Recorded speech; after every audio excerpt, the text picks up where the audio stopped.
참교육을 위한 전국 학부모회 회장이십니다. 남영주 회장님 전화 연결돼 있습니다. 회장님 나와 계시죠? 네, 안녕하세요. 예. 이게 그러니까 무상교육이라니까 금방 안 하다 하신 분들도 있는데 쉽게 말씀해서 수업료가 면제되는 거죠? 네, 수업료, 입학금, 학교 운영 지원비, 교과서비가 면제되는 겁니다. 아, 그렇군요. 그러면 학생들 입장에서, 학부모님들 입장에서는 한 푼도 내는 돈이 없어지는 겁니까? 그렇지 않습니다. 예, 어떤 건 내는 거죠? 예. 체험학습비나 급식비나 방과후 수업비 이런 건 다 냅니다. 그렇군요. 예. 네. 지금 오늘 민주당과 정부 청와대가 당정청 협의를 열어서 이렇게 이제 합의를 했는데 이게 당초 예상보다 앞당겨 시행되는 건가요? 올해 2학기부터 이제 고등학교 3학년이 이렇게 단계적으로 시행이 되면은? 네, 원래 2022년까지 전체적으로 한다 그랬는데 1년 앞당겨서 2021년에 고등학교 전면 시행으로 알고 있습니다. 예, 그렇군요. 그런데요, 지금 이게 어떤 효과가 있을 걸로 지금 기대가 되고 있습니까? 가정 형편에 상관없이 모두에게 공평한 교육 기회 제공한다는 차원에서 아주 긍정적이라고 보고요.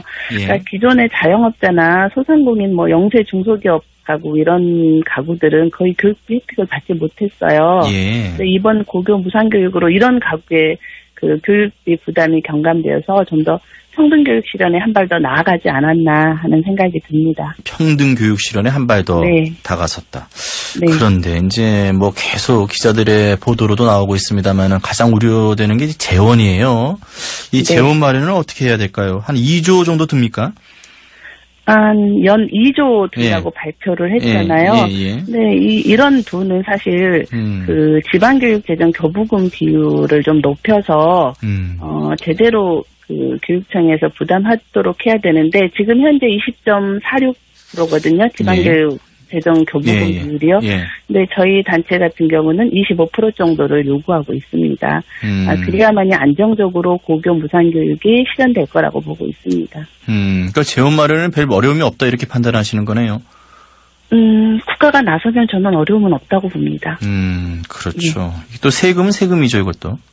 그렇죠. 좀 증세를 한다든가 여러 가지 방법을 강구를 해야겠죠. 예, 이렇게 해서 결국 이제 학생 한 명당 158만 원 정도가 이제 절감이 되는 그런 효과가 기대되고 있는데 그런데 이 고교 무상교육 실시가 사립학교에 다 해당되는 것이 아니고 또 자사고나 일부 외고 특목고들이 이제 대상에서 제외된다고 들었습니다. 이 부분은 어떻게 생각하세요? 저는 모든 학교에 적용돼야 된다고 보는데요. 다만 특목고 자사고는 일반고 수준으로 지원을 하고 그 차액은 학부모가 부담하는 게 맞다고 생각을 합니다. 왜요?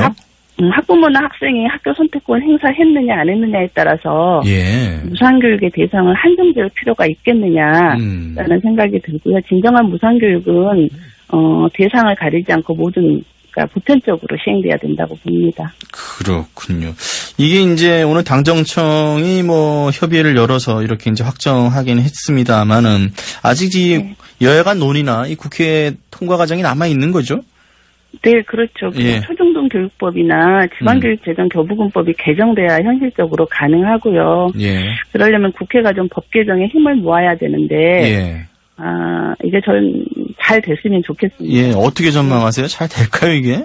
사실 교육은 우리 미래 세대를 키우는 일이잖아요. 그러니까 정치적 논쟁보다는 좀 국가의 미래나 아이들의 미래를 고려해서 좀 국회가 일을 좀 열심히 해줬으면 좋겠고요. 법 체계를 정비하는 데 좀 앞장서 주셨으면 좋겠습니다.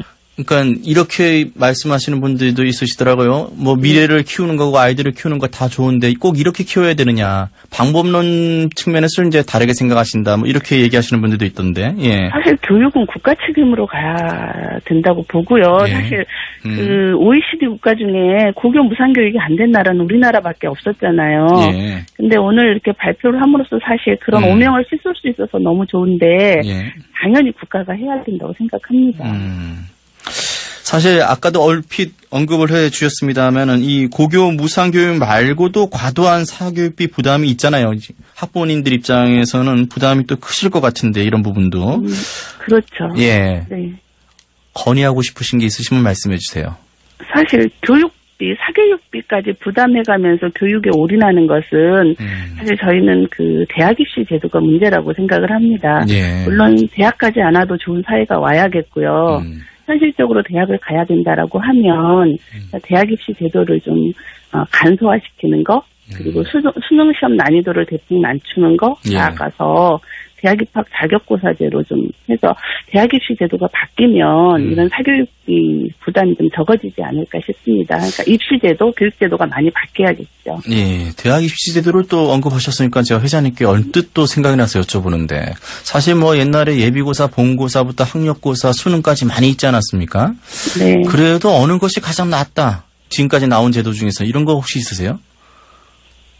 그건 잘 모르겠고요. 잘 모르겠어요. 예. 네, 예. 그러니까 제가 드릴 수 있는 말씀은 학교 교육과정 안에서 배운 거, 그리고 교사가 평가할 수 있는 거, 그게 저는 좋은 제도라고 생각합니다. 그게 참 어렵더라고요. 찾아내는 게. 예. 알겠습니다, 회장님. 오늘 말씀 잘 들었습니다. 예. 네, 고맙습니다. 예, 말씀 고맙습니다. 남영주 참교육을 위한 전국 학부모회 회장님과 얘기를 나눠봤습니다.